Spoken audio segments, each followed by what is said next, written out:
What is the deal, 300? What is the deal? This is your boy Shaka, and I'm back with another video. Hey man, y'all already know who this is, man. This is your boy Shaka, the urban philosopher. And I just wanted to share my thoughts with you all very quickly. 300, I was up this morning. First off, I hope that everybody had a cool weekend. You know what I'm saying? I hope that everybody was able to do what they wanted to do. But I was up this morning looking at information. And I came up on a couple of videos, and one of those videos was Tariq Nasheed's show that he dropped here within the last 24 hours called When Support is an Illusion. All right. And for 2 minutes, he has spoke on some things that I thought we should speak on today. Y'all, I'm a big believer that one of the main reasons why we're not able to get out here as a unit and compete is because of a lot of the misinformation that is flying around within our community. You know what I'm saying? We're not able to even get on the court because we're missing shoes and jerseys or whatever to play. You know what I'm saying? And a lot of what he was saying today, or that I seen today, are things that we can speak on that will bring us to this conclusion. Okay? And so I wanted to just go ahead and get into this. Now, basically in this video, during this part, he was speaking on why other groups of people have certain advantages over us, okay? And for these 2 minutes, he was giving an explanation as to why. Okay, so the things that I'm going to speak on is not really in order. It's just the things that stood out to me when I was taking notes. So the first thing in the clip, he stated that, we get punished for being too good, okay? All right. And this is one of the number one problems with a lot of them Hotep dudes over there. You know what I'm saying? Look, we have to have the understanding that we are in a war, okay? It's a certain type of war, but we are in a war, okay? And when you are in a war, you're not being punished, okay? You're being opposed, okay? The other side is opposing you, all right? Tariq, however, is trying to still sell us this old, tired idea, and it's actually the same thing that the opposition sells us, is that our group is childlike, okay? AKA, we're getting punished for acting out of line, like we're children or something, all right? Man, I just had to let that breathe, okay? I mean, I told y'all before that these dudes are no different than the opposition they tell you to look at, okay? Meanwhile, they exploit and implement the same things that keep us down and in circles, okay? And then as far as the being too good part, right? It seemed as if he was going to give us an example of substance. But then he turns around and starts using these old lame analogies about how a brother kicked a guy and he was ripped off from the Olympic. And we're going to get back to that. But Tariq never spoke on how we are too good at other things that actually give other groups of people advantages over us. Okay? He didn't speak on these things. All right? And I say this all the time, man. I mean, y'all think these dudes are real like that. You know what I'm saying? But stuff like this is why Tariq and company are allowed on places like the Breakfast Club and Vlad TV and such spots like that, okay? It's because they pose no threat at all right? And they keep black folks right in line where the opposition want them to be, all right? It really is. It ain't nothing but control opposition. I mean, even when he was saying a lot of this stuff, right, within this 2 minutes, it seemed like he couldn't even believe the bullshit, right? But He also spoke on other groups' advantages, which is a big reason why I'm making this video today. Okay? In his opinion, it's the new discovery, okay? Is that it's because they got white privilege, all right? But Tariq, on the other hand, will ignore factual things like how black women and black men are at odds. That's one of the most important things that needs to be happening, okay?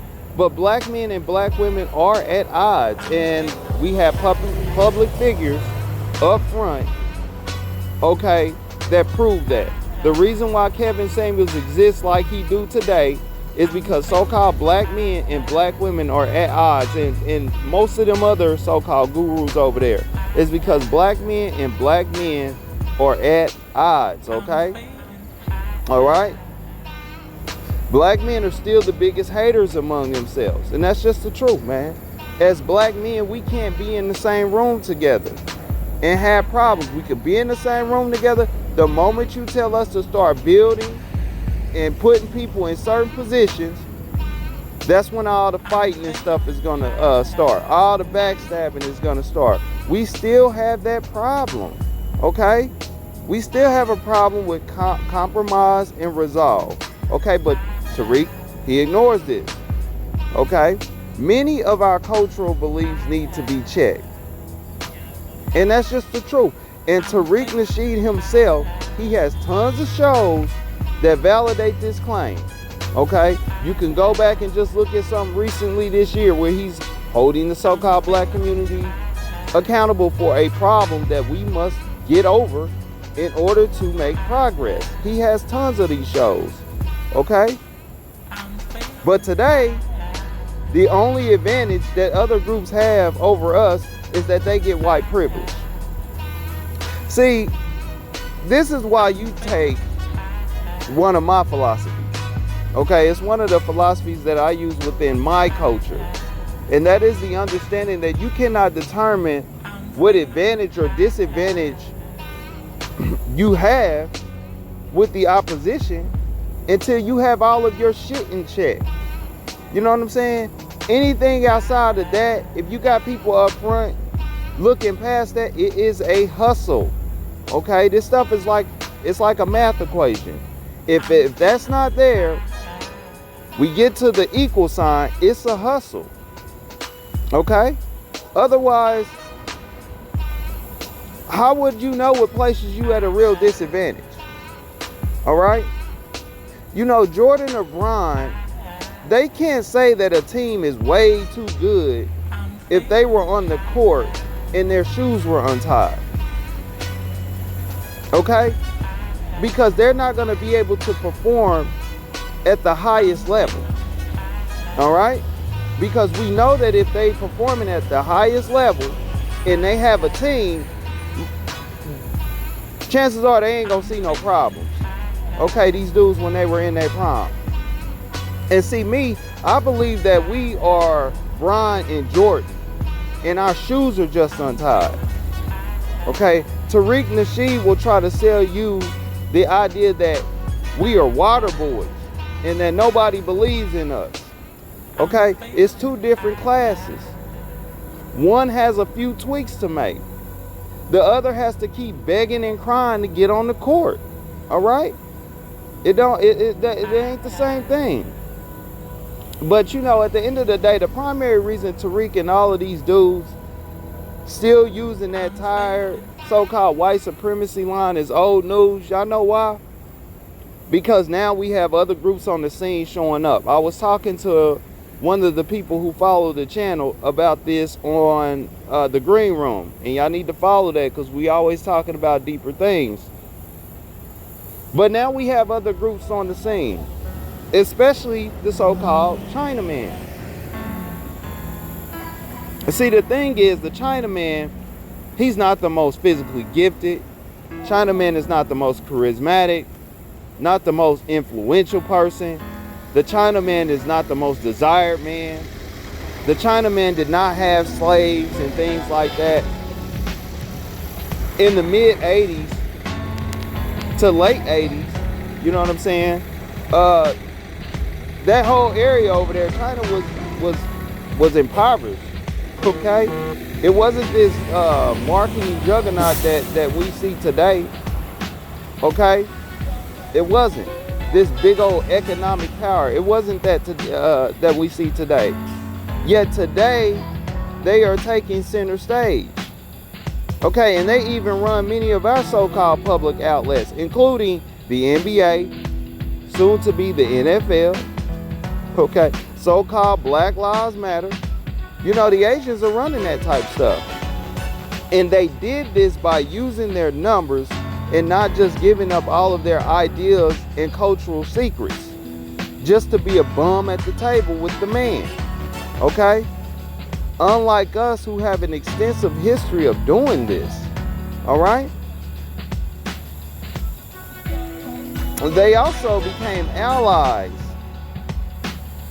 to not only their fellow Asian groups, okay, but several indigenous people across the world, okay? And so they made a couple of moves. It wasn't just the so-called white man, who they are now placing aside, you know what I'm saying? Because they're the ones giving the privileges. It's not what Tariq's saying today. The so-called white man is not where he's at today. But Tariq Nasheed will continue to sell you that because that's where his hustle is. It's not about what's going on. You know, Tariq then in this video explained, and this all happened in 2 minutes. He explained that the reason we have no allies is because other groups will lose privileges. And man, that is bullshit misinformation, man. Okay? First off, he never really explained to you what an ally is. All right? In order to be an ally, you have to possess attributes that another group can use that will give them the advantage in whatever they want to do, and vice versa. Okay? And vice versa. Okay? The reason we do not have allies primarily has to do with the fact that we have not retained anything tangible that other groups can use to give them the advantage over another group. Okay? And that's just true. Now, one thing that you will see is the African is a little more accepted. The African has a slim advantage here because they come from the lands with all the resources that power the world. And oftentimes these other groups have to do deals with the tribes and things like that to gain access, which they had no problem doing, okay? Because they doing that all day over there today. But when it comes to us, with little tangibles that we do come across, okay, that would make us, you know, more ally-like, we sell it off or give it away. You know what I'm saying? This is why I explained to y'all that it means nothing when they tell us most of our elite are $ rich. That don't mean anything. Money does not give your group the advantage, okay, at all. Okay? Intellectual property and wealth does. Okay? And another thing that we do that other groups do not do, okay, is we have this strong desire to show up to club white culture. Okay, just going back to what the dude Tariq said. Well, I didn't tell y'all completely, but he had said that we're so good at things. Okay, but the analogy that he used was a so-called black man in the Olympics. Okay, so he spoke on how a so-called black man was pretty much blackballed for an Olympic gold medal because he kicked a white dude too hard. Okay? Now, I could see that happening, by the way. I'll say that. Okay? But if that is true, okay? If that is true, then what we have to understand is that that's going to continue to happen until we just do not go. Okay? We do not go. I say this all the time. That war, this war, is for the most part mental. It's not physical. Okay? If we are for real and we want change, we have to not give them positions to shit on us. Okay? And we should have a rule like, hold on, you know, the Olympics is not at all culturally controlled, ran at all by the so-called black community. So we have to expect for these type of things to happen when we go there. Okay? This will be hard for us to understand if we continue to listen to dudes like Tariq Nasheed, who will tell us that we are babies to the so-called white supremacists and not special forces personnel to the so-called black community. Okay? And oftentimes this happens because Tariq and his FBA, they know their place, man. You know, Tariq done dabbled in on that side with those opposition people. You know, we never know what he might have in the contract that places a ceiling over his head. But oftentimes, with a lot of these talking points that he come with, it sounds like he definitely has a ceiling. Okay? And that's just it, man. I'm just going to go ahead and leave it there, man. You know, what do y'all think about this, man? We definitely got to stop listening to a lot of these dudes, man. But I'm just gonna go ahead and leave it there. Y'all can go ahead and comment below about what y'all think. If y'all go back to the video, like I said, that he made, it's between the 48 and 50 minute mark. Go ahead and comment below, like or dislike this information. But most definitely hit that bell and that sub button, just in case I drop something that you might like. In fact, I know I am. But anyway, y'all, this is your boy Shaka, the Urban Philosopher. I'm out.